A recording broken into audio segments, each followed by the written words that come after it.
பாக்கியாய், அனாதையாய், ஜோதியாய், சுழற்றும் இலையும் விளக்காய், பாறைக்குள் இருக்கும் தேரையாய், வழுத்துக்குள் இருக்கும் சிசையாய், எங்கும் நிறந்தவன், உலகெல்லாம் உயர்ந்தவன், நில உள்ள ஆகி நீர்மலம் அம்பலத்தில் ஏறுவான் இந்த ஈசன் பரமேசன் என்று பணாதமிட்டு இந்த கையிலே வாழ்ந்து வருகின்றேன். பார்த்தாயா, எத்தனையோ நாடகம் உண்டு, ஆனால் எனக்கோ நீலகண்டன் என்று ஒரு திருநாமம் உண்டு. அத்திருநாமம் எப்போது தெரியுமா? முன்பொரு நேரத்திலே அதிர்ச்சி பிறந்தவர்கள் அசுரர்கள், திகழ்ச்சி பிறந்தவர்கள் தேவர்கள், 66 அசுர மக்கள், 33 கோடி தேவர்கள். தேவர்களை விட ஒரு பலம் அதிகமானவர்கள் அசுரர்கள். பார்த்தார்கள் தேவரும் அசுரரும். பார்த்தாயா, அதுவோ தெரியுது திருப்பார் கடல். இந்த திருப்பார் கடலே அமரம் நிலம் என்று தேவ சபையில் ஆலோசனை கூட பேசினார்கள். அப்போது திருப்பார்களை மந்திரிகிரியும் மலையில் பத்தாகவும் வாசனை பாம்பை செய்தாகவும் தேவரும் அசுரரும் அமிர்தம் கலந்தார்கள். அமிர்தம் கடையும் தருவையிலே முதலாக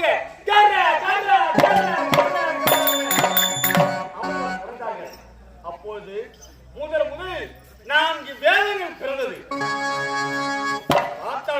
தேவர்களும் இந்த 4 வேதங்களை வைத்து யாருக்கு தர வேண்டும் என்று தேவர்கள் அசுரர்கள் ஒரு பலம் அதிகமானவர்கள். அதனால் இந்த தேவ கூட்டத்திலே 4 வேதங்களை அதோ பார்த்தாயா பிரம்மத்தில் ஒப்படைத்து இந்த 4 வேதங்களை வைத்து இந்த உலகில் படைக்கும் தொழிலை செய்ய வேண்டும் என்று ஒப்படைத்தார்கள். அத்துடன் விட்டார்களா? இரண்டாவதாக அந்த திருப்பதில்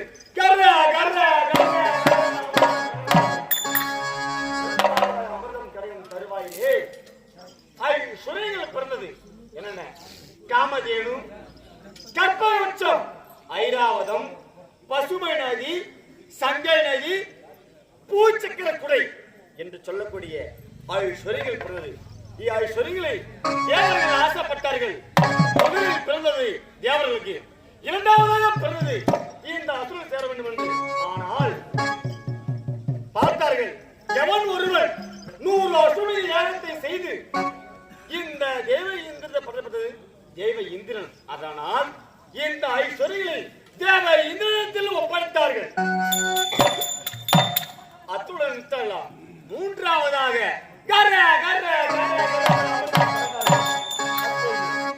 5 பெண்மணிகள் பிறந்தார்கள். யார் யார்? முதலில் பிறந்தவள் லட்சுமி, இரண்டாவது பிறந்தவள் மூதேவி, மூன்றாவது பிறந்தவள் அகலிகை, நான்காவது பிறந்தவள் இந்திராணி, ஐந்தாவது பிறந்தவள் தாரை. முதலில் பிறந்தவள் லட்சுமி நிச்சயமான நாராயணன் மனமுடித்தார். இரண்டாவது பிறந்தவள் மோகினி, அவளை அவதாரம் எடுத்து அந்த வைகுண்டவாசன் மனமுடித்தார். மூன்றாவதாக பிறந்தவள் இந்திராணி, அவளை தேவ இந்திரன் மனமுடித்தான். நான்காவதாக அகலிகை பிறந்தாள், அவளை கௌதம மகரிஷி மனமுடித்தார். ஐந்தாவதாக தாரை பிறந்தாள். இந்த அசுர கூட்டத்திலோ தேவர கூட்டத்திலோ எவன் ஒருவன் அதிகம் வீரம் படுத்தவன், 10 தலை ராவணனை விட அதிக வலிமை கொண்டவன் வாலி ஒருவன். பார்த்தார்கள், அந்த தாரையை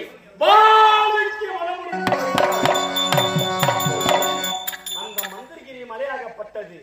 அப்படியும் இப்படியும் சூண்டோடி விட்டது. வாசுகி என்று சொல்லிய பாம்பாகப்பட்டது. வலி தாங்க முடியாமல் நன்றி விஷத்தை திருப்பார்க்கடலில் பார்த்தார்கள். என்னடா இது? இந்த வாசுகி என்று சொல்லக்கூடிய பாம்பின் நன்றி விஷமாகப்பட்டது திருப்பார் கடலிலே கக்கிவிட்டது. இது பெருக்கெடுத்தால்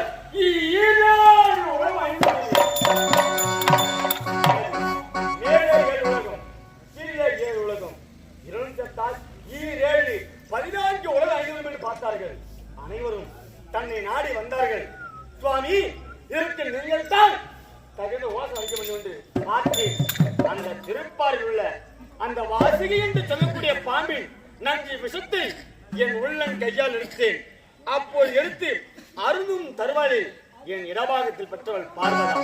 பார்த்தால் இந்த நஞ்சு விஷத்தை தன் கணவன் அணிந்துவிட்டால் தன் கணவன் நிலைமை என்ன என்று ஓடி வந்து என் கழுத்தை பிடித்தால் அப்பொழுது விஷமாகப்பட்டது என் கழுத்திலிருந்து அன்று முதல் இன்று வரை நீலகண்ட